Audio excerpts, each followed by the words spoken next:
Le psychiatre a longtemps souhaité être considéré comme l'égal du professionnel de la médecine.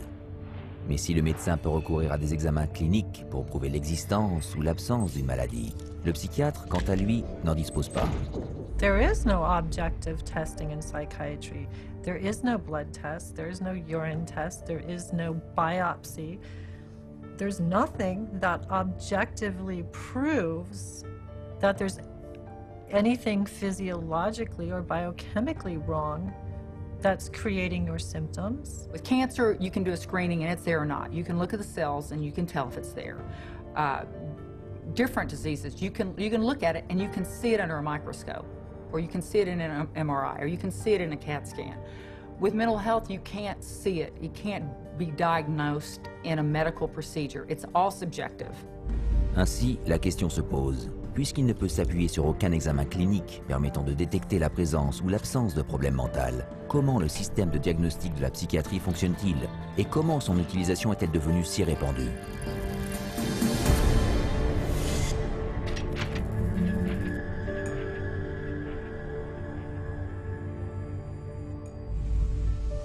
Depuis bien plus d'un siècle, la psychiatrie cherche à établir son activité sur une base scientifique.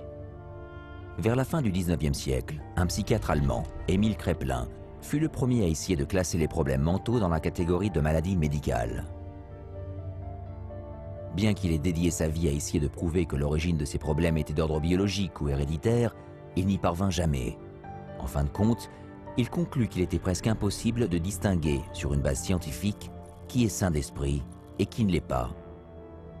Malgré les découvertes de Kraepelin, la psychiatrie s'entêta et s'efforça au fil du temps d'établir des classifications.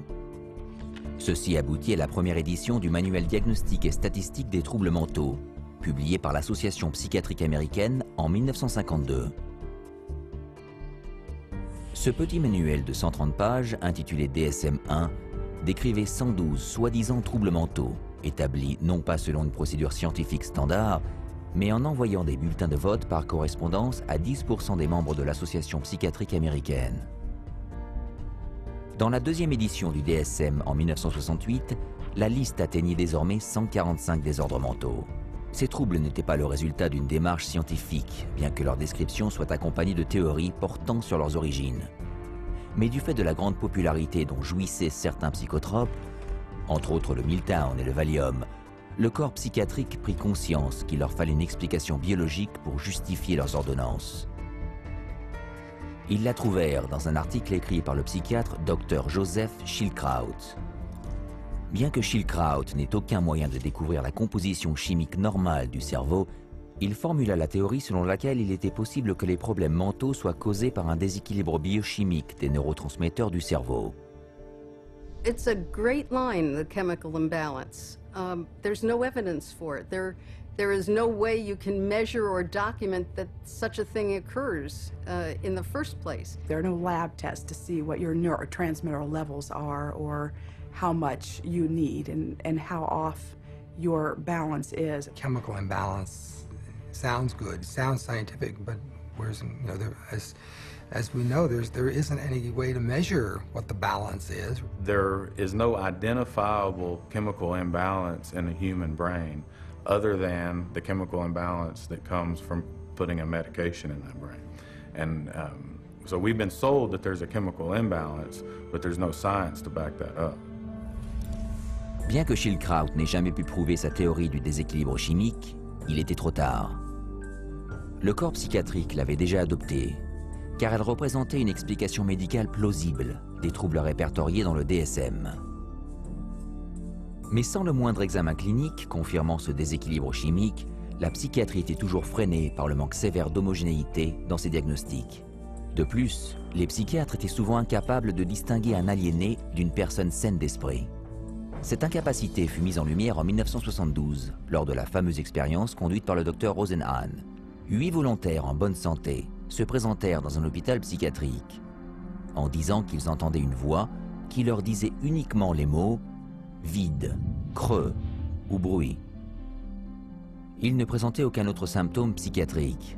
Résultat, chacun des volontaires, y compris le docteur David Rosenhan, fut immédiatement interné. The moment we were admitted to the hospital, We abandoned our symptom, and we behaved the way we usually behave. The question was, would anyone detect that we were sane?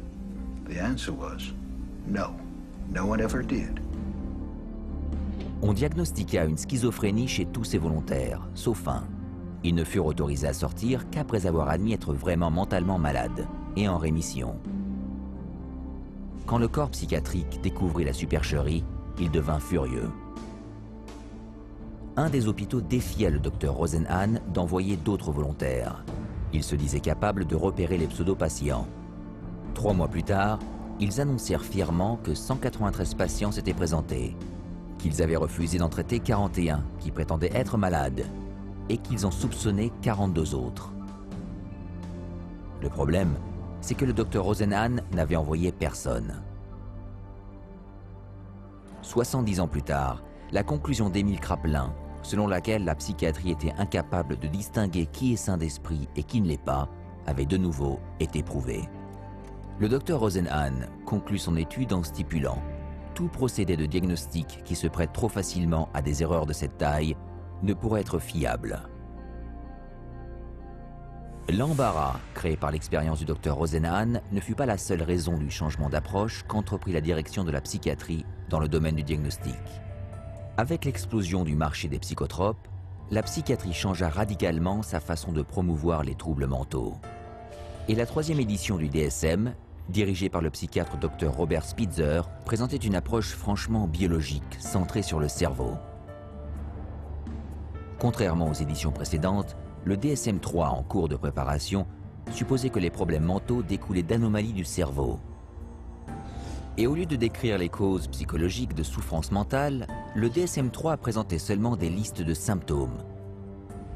Ces descriptions étaient suffisamment vagues pour être appliquées à quiconque, et ce, à tout moment de sa vie. Sans fondement scientifique, ces nouveaux troubles mentaux et les listes qui les accompagnaient ont fait l'objet de négociations intenses, de compromis, changements et de débats tendus. Le psychiatre David Schaffer, qui était présent lors de la conférence sur le DSM-3, a observé. People would shout out their opinions from all sides of the room, and whoever shouted loudest tended to be heard. My own impression, is coming straight from England, was it was more like a tobacco auction than a sort of conference. Many committees are established to determine what should and shouldn't go into the DSM, the current revision. And a lot of the committee activity is based upon, could be personal bias, political pressure, the trend that may be in vogue then, and other things that are non-medical. Well, in the DSM, I mean, they vote in diseases. I mean, they get together, the panel of psychiatrists look and decide, is this a disease or is this not a disease? How many of you agree this should be a disease? They have a show of hands. They said 20 people in the room, 12 vote for it, 8 vote against it. Bingo. They have a disease. Tell me that that's science. Un psychologue a déclaré que lors des discussions sur les critères à adopter correspondant au masochisme, l'épouse de Spitzer protesta sur l'un des symptômes. Ce à quoi Spitzer répondit « Bon, enlevons-le ». Que le trouble soit ou non fondé sur une étude scientifique, une fois qu'il a été inclus dans le DSM par vote, il est très difficile de l'en noter. Dans de rares occasions cependant, cela a été réussi. Par exemple, l'homosexualité, un trouble mental d'après le DSM 1 et 2. Après que des activistes pour les droits des homosexuels protestèrent en 1973 en face de la convention de l'Association psychiatrique américaine, cette dernière céda à la pression et fit voter ses membres par correspondance pour retirer ce trouble du DSM.